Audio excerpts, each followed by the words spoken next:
Hello students. आप सभी का स्वागत है हमारे यूट्यूब चैनल में। आई होप आप सभी अच्छे होंगे। आज जो नया टॉपिक स्टार्ट करने जा रहे हैं हम, वो है एमोसीट लार्वा। एमोसीट लार्वा स्टार्ट करने से पहले हम ये देखेंगे कि एमोसीट लार्वा जो है वो किसकी लार्वल फेज है। तो उसकी बात करते हैं हम पेट्रोमाइजोन की। पेट्रोमाइजोन जो होता है, जिसको लैम्प्री भी कहा जाता है, इसकी जो लार्वल फेज होती है उसको कहते हैं एमोसीट लार्वा। तो हम पेट्रोमाइजोन को थोड़ा सा उसका क्लासिफिकेशन, उसका हैबिट एंड हैबिटेट्स देख लेते हैं, उसका डिस्ट्रीब्यूशन देख लेते हैं, तो किस प्रकार से ये वर्णित है। तो इसकी सिस्टमेटिक पोजीशन देखते हैं सबसे पहले कि संघ जो होता है, फाइलम है, कॉर्डेटा के अंदर आता है ये, ठीक है। सब फाइलम जो है वर्टिब्रेटा है। ग्रुप जो है इसका एग्नेथा है, ठीक है। एग्नेथा और ग्नेथोस्टोमेटा, दो चीज़ें पढ़ी थी हमने, ठीक है। एग्नेथा पढ़ रहे हैं, ग्नेथोस्टोमेटा बाकी है अभी। और जो क्लास होती है वो होती है साइक्लोस्टोमेटा, ठीक है। और जो ऑर्डर है वो है पेट्रोमाइजोनशिफॉर्मीज, और जो इसकी फैमिली है वो है पेट्रोमाइजोनेरी। और इसकी जो टाइप है इसका वो है पेट्रोमाइजोन, जिसको लैम्प्रे कहा जाता है। सी लैम्प्रे भी कहते हैं इसको, समुद्री लैम्प्रे भी कहा जाता है। ये जो लैम्प्रेज होते हैं ये समुद्री जल में, ताजे जल में, यानी जो बहुत मैराइन एंड फ्रेश वाटर दोनों में पाए जाते हैं, ठीक है। पेट्रोमाइजोन जो मैरिनस है ये एक विनाशकारी सागरीय लैम्प्रे है। कैसी है? डिस्ट्रक्टिव मैराइन लैम्प्रे मानी जाती है। डिस्ट्रक्टिव क्यों कहते हैं? क्योंकि ये मछलियों का बहुत नुकसान करती है, ठीक है। इसके अलावा जबकि लैम्प्रेटा फ्लूविलाइटिस ये जो है ये कॉमन जो फ्रेश वाटर की लैम्प्रे होती है, और इसका साइज़ बड़ा होता है, इसलिए इसको हम लेबोरेटरीज़ में स्टडीज़ के लिए यूज़ में करते हैं। तो यूजुअली कहाँ यूज़ की जाती है? इसको लेबोरेटरी स्टडीज़ में करते हैं। इसके बाद हम बात करते हैं इसके डिस्ट्रीब्यूशन की, और साथ में हैबिटेट की बात करते हैं। तो लैम्प्रेस जो है उसका जो डिस्ट्रीब्यूशन होता है वो यूनिवर्सल होता है, वर्ल्ड वाइड इसका डिस्ट्रीब्यूशन होता है, ठीक है ना। और ये कहाँ कहाँ पाई जाती हैं? तो ये सॉल्ट वाटर में और फ्रेश वाटर में, ताजे जल में और लवणीय जल में, दोनों में पाई जाती है, ठीक है। और साथ में जो उत्तरी गोलार्ध है आपका, ठीक है, नॉर्थन हेमिस्फेयर जो होता है उसकी समशीतोष्ण क्षेत्रों में इसकी तीन जातियां जो हैं वो कॉमन होती हैं, बिल्कुल, ठीक है। और सबसे जो मैन जाति है इसकी, जो स्पीशीज़ है वो है पेट्रोमाइजोन मैरिनस। ये मैन स्पीशीज़ जाति है जो इसकी जो सबसे मैन है, तो वो है पेट्रोमाइजोन मैरिनस, जिसको हम कहते हैं सी लैम्प्रे, या सावधानतः क्या कहते हैं इसको? समुद्री लैम्प्रे कहा जाता है। तो लैम्प्रे किसको कहा जाता है? पेट्रोमाइजोन को ही कहा जाता है। जो कनाडा, यूएसए, इनके बीच की जो बड़ी बड़ी झीलें हैं, बीच की जो बड़ी बड़ी लेक्स हैं, साथ में उत्तरी अमेरिका जो है, यूरोप है, अफ्रीका है, और अटलांटिक जो कोस्ट हैं उनके आसपास भी ये पाई जाती है। तो पेट्रोमाइजन जो है इसका जो डिस्ट्रीब्यूशन हम देख रहे हैं वो वर्ल्ड वाइड माना जाता है। साथ में ये कैसी है? डिस्ट्रक्टिव इन नेचर होती है, ठीक है ना। तो मैराइन लैम्प्रे जो होती हैं ये कैसी हैं? डिस्ट्रक्टिव होती हैं, क्योंकि इनका साइज भी काफ़ी बड़ा होता है। अब इसके हैबिटेट्स की बात करते हैं। तो पेट्रोमाइजोन जो है ये ऐसा जंतु है जो अनप्लेजेंट माना जाता है, अरोचक माना जाता है, ठीक है ना, अनइंटरेस्टेड है। क्यों है? क्योंकि इसकी कुछ ऐसी कैरेक्टरिस्टिक्स होती हैं। इसकी जो लाइफ साइकिल होती है उसमें दो अलग अलग, बिल्कुल क्वाइट डिफरेंट फेजेस होती हैं इसमें, बिल्कुल अलग अलग, यानी एक जैसी होती नहीं, बिल्कुल अलग होती हैं। ये कह नहीं सकते कि दोनों अवस्थाएं एक की ही हैं, ऐसा कहा नहीं जा सकता है, क्योंकि बिल्कुल अलग होती हैं। एमोसीट जो है इसकी लार्वल फेज होती है, और ये जो लार्वल फेज है वो कैसी होती है? स्वच्छ जलीय होती है, फ्रेश वाटर में रहती है, सेडेंट्री होती है, स्थानबद्ध होती है, और निस्संतक पोषी होती है, यानी ये कैसी होती है? फिल्टर फीडिंग वाली होती है। और साथ में सूक्ष्म भक्षी जीव है। कैसा है? सूक्ष्म भक्षी, माइक्रोफेगस होता है ये। कैसा होता है? माइक्रोफेगस। और दिखने में किसकी याद दिलाता हमें? ब्रेंकियोस्टोमा, जिसको लॉन्सिलोटस या एम्फियोक्सस भी कहा था हमने, पिछली क्लासों में पढ़ा भी है हमें, तो उसकी याद दिला देता हमें, ठीक है। उसमें केवल एक ही अंतर था, वो कैसे थे? सिलियरी फीडर थे, और ये कैसे हैं? फिल्टर फीडर है, ठीक है। मछली समान इनकी वयस्क अवस्था है। वयस्क मतलब एडल्ट जो फेज होती है वो कैसी होती है? फिश लाइक होती है, बिल्कुल। और कहाँ रहती है? सागर में रहती है, सीज में रहते हैं ये। और ये मछलियों पर पैरासाइट के रूप में पाए जाते हैं, मछलियों पर पैरासिटिक रूप में पाए जाते हैं। पैरासाइट्स होते हैं मछलियों, मतलब मछलियों पर जीते हैं, मछलियों पर चिपक कर रहते हैं ये, ठीक है। और इनके जो शक्तिशाली चूषक मुख होते हैं, पावरफुल इनके सक्टोरियल माउथ होते हैं, ठीक है। ये मछलियों से, साथ में टर्टल से क्या होते हैं? चिपक जाते हैं। किसके द्वारा चिपकते हैं? सेक्टोरियल माउथ के द्वारा चिपक जाते हैं। और इनकी जो जीभ होती है, जिसको हम कहते हैं रैस्पिंग टंग होती है, रेतन जिह्वा, इससे चिपक करके उनके छोटे छोटे टुकड़ों को, किसके? मछलियों और टर्टल्स के छोटे छोटे जो ऊपर के टिश्यूज होते हैं उनको क्या कर देती है? अलग करती जाती है। इसलिए क्या कहते हैं इसको? मछलियों की ये क्या है? भयंकर शत्रु है, ठीक है ना। तो ये मछलियों की क्या है? फॉर्मिडेबल फोई कहते हैं इसको, भयंकर शत्रु है ये इसके। सागरीय लैम्प्रे जो होती हैं, ये तरंग गति के द्वारा, जिसको हमने कहा था अंडुलेशंस के द्वारा, क्या करती हैं? फ्रेश वाटर में, मराइन वाटर में क्या करती हैं? ये तली के आसपास जो बॉटम होता है उसके आसपास तैरती हैं। तो इसकी बात चल गई। पेट्रोमाइजोन का जो लार्वल फेज होती है वो क्या कहलाती है? एमोसीड। और ये लार्वल फेज और जो इसकी एडल्ट फेज है, दोनों के दोनों बिल्कुल अलग अलग क्या होती हैं? फेज होती हैं, और दिखने में भी अलग होती हैं, बिल्कुल ही दिखने में क्या होती हैं? बिल्कुल ही अलग होती हैं। दोनों एक जैसे दिखाई नहीं देती हैं, बिल्कुल बहुत अंतर होता है इन दोनों में। देखिए सागरीय लैम्प्रे है, पेट्रोमाइजोन है, इसका डायग्राम आपको दिख रहा है स्क्रीन पर। जैसे आइज दिख रही है, नॉस्ट्रिल दिख रही है, हेड है, ठीक है ना। ये जो है वो पेट्रोमाइजोन है, मतलब ये एडल्ट फेज है। कैसी है? Adult phase. अब देखिएगा इसमें डोर्सल फिन है। डोर्सल फिन जो है वो डिवाइडेड है इसमें दो भागों में, फर्स्ट एंड सेकेंड, ठीक है। लेकिन जब हम इसकी लार्वल फेज पढ़ेंगे तो लार्वल फेज में हम देखेंगे कि इसमें डोर्सल फिन तब क्या था? बिल्कुल एक ही था। तो अब हम बात करते हैं एमोसीड लार्वा की। एमोसीड लार्वा जो होता है, इसका डेवलपमेंट किस तरीके से होता है, ठीक है ना। जिस डेवलपमेंट होता है उससे पहले एक कैसा होता है, और साथ में ये चीज़ें भी हमें देखनी है एमोसीड लार्वा के लिए। तो एमोसीड लार्वा जो होता है, जो अंडे होते हैं पेट्रोमाइजोन के, इन अंडों से लगभग 3 वीक के अंदर छोटा सा लार्वा निकलता है जो बिल्कुल ही माइक्रो ट्रांसपेरेंट होता है, बिल्कुल, ठीक है ना। कैसा होता है? माइक्रो ट्रांसपेरेंट होता है। तो अंडों से लगभग 3 सप्ताह में सूक्ष्म पारदर्शी, बिल्कुल मिनट ट्रांसपेरेंट एमोसीड लार्वा निकलता है। कितने सप्ताह में निकलता है? 3 सप्ताह में निकलता है। कैसा होता है? बिल्कुल ट्रांसपेरेंट होता है, ठीक है। और ये अपने माता पिता से बिल्कुल अलग होता है। माता पिता कौन है? पेट्रोमाइजोन। क्या है? बिल्कुल अलग है, ठीक है ना। कि पहले क्या करते थे, ये इतने अलग होते हैं कि इसकी जो लार्वल फेज है एमोसीड, ये पता ही नहीं चलता है कि किसका लार्वा है, ठीक है ना। मतलब इसकी जो मदर फादर होते हैं, माता पिता, जो पेरेंटल पेट्रोमाइजोम होते हैं, ये इनसे बिल्कुल अलग जीनस की तरह दिखाई देते हैं। लार्वा जो होते हैं स्टार्ट में ये 7 मिलीमीटर्स के होते हैं। कितने होते हैं? They are more about 7 millimetres in length, ठीक है ना। और कहाँ रहते हैं? नेस्ट में रहते हैं, घोंसले में रहते हैं। और लगभग ये 15 मिलीमीटर के हो जाते हैं। तो ये क्या करते हैं? नेस्ट को छोड़ देते हैं और कहाँ चले जाते हैं? शांत जल में चले जाते हैं, कीचड़ मड़ के अंदर चले जाते हैं, सैंड के अंदर चले जाते हैं, क्वाइट वाटर के अंदर चले जाते हैं। और साथ में इनका जो लार्वा होता है वो वी या यू शेप में सुरंग बना करके रहता है। यू शेप्ड टनल के अंदर रहता है। किस में रहता है? यू शेप्ड टनल में रह करके वहीं पे इनहेबिट हो जाता है, वहीं पे रहने लग जाता है। और इसका जो डिंभक काल होता है, इसकी जो लार्वल फेस है, वो जाति के अनुसार कितने वर्ष तक चलती है? 3 से 7 साल तक चलती है। मतलब ये जो एमोसीड लार्वा है उसकी उम्र बता रहा हूँ, ये 3 से 7 साल तक इसी फेज में रहता है। और फिर क्या होता है? धीरे धीरे किस में कन्वर्ट होता है? ये एडल्ट में कन्वर्ट होता है। और इसकी साइज़ कितनी हो जाती है इन 3 से 7 साल में? 170 मिलीमीटर्स हो जाती है। कहाँ 15 मिलीमीटर्स और कहाँ 170 मिलीमीटर्स। मतलब साइज़ में काफ़ी क्या हो गए? ये बड़े हो गए।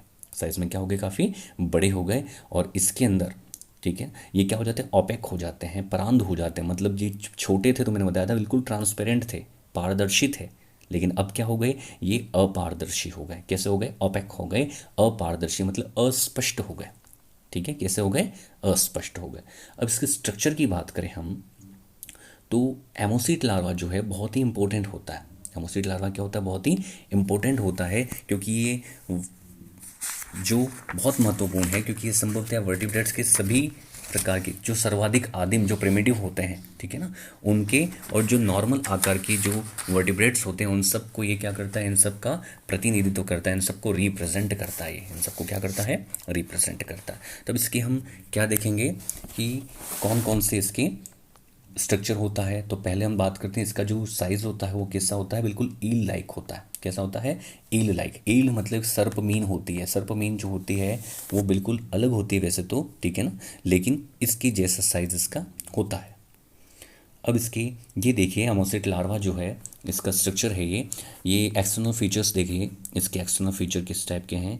ये इसका ऑरल हुड है, ठीक है ना, ये अपर लिप है, डॉर्सल फिन आप देख रहे हैं, डॉर्सल फिन इस तरीके से हैं, कॉर्डल फिन भी हैं, एनस वाला पार्ट है यहाँ पर, ठीक है। और ये 7 पेयर्स ऑफ गिल स्लिट यहाँ पर पाए जाते हैं। ये अपर लिप है तो ये लोअर लिप होता है इसमें, ठीक है। और ये मीडियन नोस्ट्रिल होता है इसमें, ठीक है। और ये ट्रंक वाला पार्ट है, ये माउथ, ट्रंक और टेल 3 पार्ट में डिवाइड होता है, सिर, धड़ और पुच्छ जिसको कहते हैं। तो ये हो गया आपका एमोसिट लार्वा। अब इसके स्ट्रक्चर की बात करते हैं हम, तो इसके स्ट्रक्चर को यहाँ से अपन समझने का प्रयास करते हैं कि किस तरीके से इसका स्ट्रक्चर होता है। तो मैंने अभी बताया कि कैसा होता है, बिल्कुल ईल लाइक होता है, ठीक है ना। जो हैगफिश होती है उस टाइप का होता है, ईल टाइप स्ट्रक्चर होता है इसका। और बिल्कुल एडल्ट से क्या होता है, अलग होता है, बिल्कुल एडल्ट से क्या होता है, ये बिल्कुल ही अलग होता है। और इसमें कंटिन्यूस मध्यवर्ती पृष्ठपक्ष होता है, ठीक है ना, जिसको हम कहते हैं डॉर्सल फिन। डॉर्सल फिन आप देखिए, इसमें बिल्कुल कंटिन्यू डॉर्सल फिन है। कैसा है, कंटिन्यू डॉर्सल फिन होता है। अब देखिए ये जो डॉर्सल फिन है आपको दिख रहा है, वो बिल्कुल कैसा है, कंटिन्यू है। कैसा है, कंटिन्यू है, मतलब डिवाइडेड नहीं है। मैंने अभी बताया था कि जो पेट्रोमाइजोन था उसमें 2 भागों में, फर्स्ट एंड सेकंड पार्ट में डिवाइड हो गया था, लेकिन यहाँ पर कैसा है, कंटिन्यूस है। कैसा है, कंटिन्यूस होता है। साथ में ये जो एमोसिड लार्वा होता है, इसके बारे में बताया था, ये कैसा है, ट्रांसपेरेंट है। ट्रांसपेरेंट के साथ में ये कैसा होता है, ब्लाइंड होता है, अंधा होता है। कैसा होता है, अंधा होता है, ब्लाइंड होता है। और ये दंतहीन होता है, इसमें दांत भी नहीं होते हैं, टूथलेस होता है। ये कैसा होता है, टूथलेस। और नॉन पैरासिटिक होता है, यानी अपरजीवी होता है। कैसा होता है, अपरजीवी होता है। तो इसमें दांत नहीं होते हैं, साथ में अंधा होता है, और ये अपरजीवी होता है। साथ में मैंने बताया फिल्टर फीडिंग होता है। ये कैसा होता है, फिल्टर फीडिंग होता है, मतलब ये निस्संदक पोषी कहते हैं इसको। क्या कहते हैं, निस्संदक पोषी। और इनमें जो रेस्पायरेशन है, फीडिंग है, लगभग वो ब्रेंकियोस्टोमा के जैसे ही होता है, ठीक है। और इसमें देखिए आप, ऑरल हुड है इसका। ये क्या है, ऑरल हुड। ये जो मुख का पार्ट है इसको ढके हुए है ये ऑरल हुड, जिसको मुख अच्छत कहते हैं। इसमें लॉर, जो मैंने बताया था, लॉर जो लिप्स भी होता है इसके अंदर, अपर लिप्स भी होता है। ये अपर लिप्स है और यहाँ पर ये लोअर लिप्स है, ठीक है ना। और यहाँ पर भोजन करने के लिए क्या करता है, रात को बाहर निकलता है। जो समुद्र की तली होती है, जो बॉटम वाला पार्ट होता है, वहाँ पे ये ओस वगैरह खाता है, जिसमें क्या क्या आती हैं आपके यूनिसेल्युलर एल्गीज आ जाती हैं, बैक्टीरियाज आ जाते हैं। इनको क्या कर देता है, ये ग्रहण करता है। और किसके थ्रू ग्रहण करता है, तो ये एंडोस्टाइल जो होती है इसके थ्रू ग्रहण कर लेता है। ये जिसके थ्रू, एंडोस्टाइल के थ्रू ग्रहण कर लेता है। और इसमें जो वैलम वाला पार्ट है, ये जो दिख रहा है वैलम वाला पार्ट, ये जो आपको दिख रहा है यहाँ से, वैलम से यहाँ पर वाटर करंट एंटर करता है। किसके अंदर, फेरिंग्स के अंदर एंटर करता है, ठीक है। और यहाँ पर कितनी जोड़ी हैं, 1 2 3 4, ये कितने हैं टोटल, 7 गील स्लिट्स हैं। कितने हैं, 7 गील स्लिट्स पाए जाते हैं यहाँ पे। 7 जोड़ी क्या पाए जाते हैं यहाँ पर, ग्लोम छिद्र पाए जाते हैं। क्या पाए जाते हैं, 7 जोड़ी ग्लोम छिद्र यहाँ पर पाए जाते हैं। इसके अलावा देखिए इसमें हार्ट भी दिख रहा है आपको, ठीक है, हार्ट भी इसमें पाया जाता है। तो हार्ट भी यहाँ पर है, साथ में गॉल ब्लैडर भी पाया जाता है इसमें, ठीक है, हार्ट भी है, ठीक है। वेंट्रल एओर्टा भी है इसमें, डोर्सल एओर्टा भी है, यानी हार्ट है तो दोनों एओर्टा भी यहाँ पर मौजूद है। साथ में लिवर भी है यहाँ पर, क्या है, लिवर भी है, ठीक है। इसमें जो मैंने बताया था कि 7 गेल स्लिट्स होते हैं, इसके 2 पार्ट होते हैं। एक अपर्चर जो होता है वो बाहर की ओर खुलता है, और एक अपर्चर जो होगा किसके अंदर खुलेगा, फेरिंग्स के अंदर खुलेगा। किसके अंदर खुलेगा, फेरिंग्स के अंदर। और वैलम से होकर के क्या जा रही है, वाटर करंट जा रहा है, और वाटर करंट इसके होकर के जा करके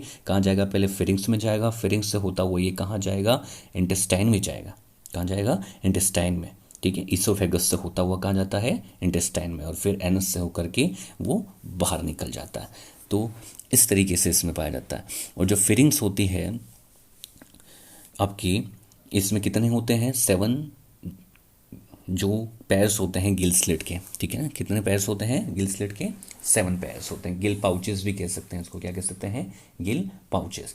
और यहाँ पर जो आपकी ग्रसनी होती है, ठीक है ना, इसमें जल जो होता है, वाटर जो होता है, मुख के द्वारा, माउथ के द्वारा ग्रसनी में जाता है। माउथ के द्वारा कहाँ जाता है, ग्रसनी में जाता है। और जो एक्सटर्नल गिल स्लिट्स होते हैं उसके द्वारा बाहर की ओर फिर उसको पंप कर दिया जाता है। कहाँ पंप कर दिया जाता है, बाहर की ओर पंप कर दिया जाता है। इसके अलावा ये जो आपकी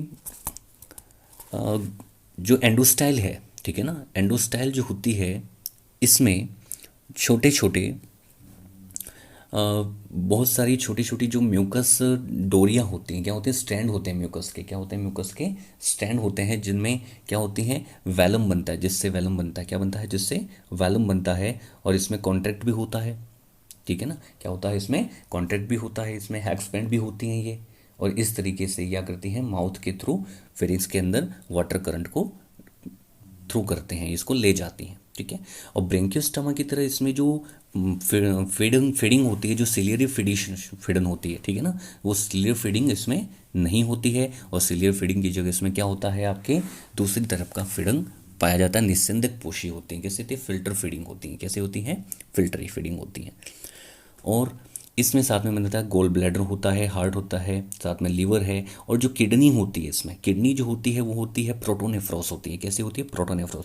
लेकिन जब ये एडल्ट में बदल जाएगा तो ये हो जाएगी मीजोनेफ्रोस, कैसे हो जाएगी, मीजोनेफ्रोस टाइप की हो जाती है। जो हार्ट होता है उसके चारों ओर पेरिकोर्डियल जो गुहा भी इसके अंदर पाई जाती है, ठीक है। साथ में नोटोकॉर्ड आप देख रहे हैं, ये जो नोटोकॉर्ड है वो भी इसके अंदर एक लंबी सी नोटोकॉर्ड इसके अंदर पाई जा रही है, छड़ के नुमा, कैसी पाई जाती है, लंबी सी। और एक नर्व कॉर्ड भी होती है, जैसे हमारी नोटोकॉर्ड के ऊपर ही नर्व कॉर्ड होती है, जिसको मेरुरज्जु भी कहते हैं हम, या तंत्रिका रज्जु भी कहते हैं, तो ये तंत्रिका रज्जु भी इसमें पाई जाती है।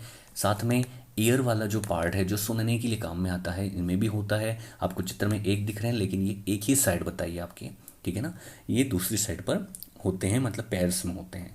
और साथ में आइज भी होती हैं, जो कैसी होती हैं, बिल्कुल जॉइंट होती है, पेयर्ड होती हैं, युग्मित नेत्र होते हैं, कैसे होते हैं, युग्मित होते हैं। तो युग्मित नेत्र भी इसमें पाए जाते हैं। और ऑल्फैक्टरी लॉब्स होते हैं, जो क्या करते हैं, घ्राण पिंड होते हैं, जो सूंघने का काम करते हैं, क्या काम करते हैं, सूंघने का काम करते हैं, ठीक है। तो ये आपके मिडिल नॉस्ट्रिल है, जो नाक के आगे की ओर का भाग पाया जाता है, वो कहलाता है नॉस्ट्रिल। तो इस टाइप से ये टैल का पार्ट है। और ये आपका जो कॉर्डल फिन है, कौन सा फिन है, कॉर्डल फिन। तो ये हो गया आपका डॉर्सल फिन, ये हो गया आपका कॉर्डल फिन। तो इस टाइप से ये आप देखिए कि ये हो गई आपकी एमोसीट लार्वा का इंटरनल स्ट्रक्चर। अब इसकी जो मेटामॉर्फोसिस होता है, कायांतरण होता है, ठीक है ना, जब ये किस में कन्वर्ट हो जाता है, मेटामॉर्फोसिस मतलब क्या होता है, कायांतरण। और कायांतरण में क्या होता है कि एमोसीट लार्वा कन्वर्ट हो जाता है धीरे धीरे किस में, पेट्रोमाइजोन में, ठीक है। तो यहाँ पर बहुत सारे चेंजेस इसके अंदर होते हैं। तो आपकी सिलेबस में यही था एमोसिट लार्वा।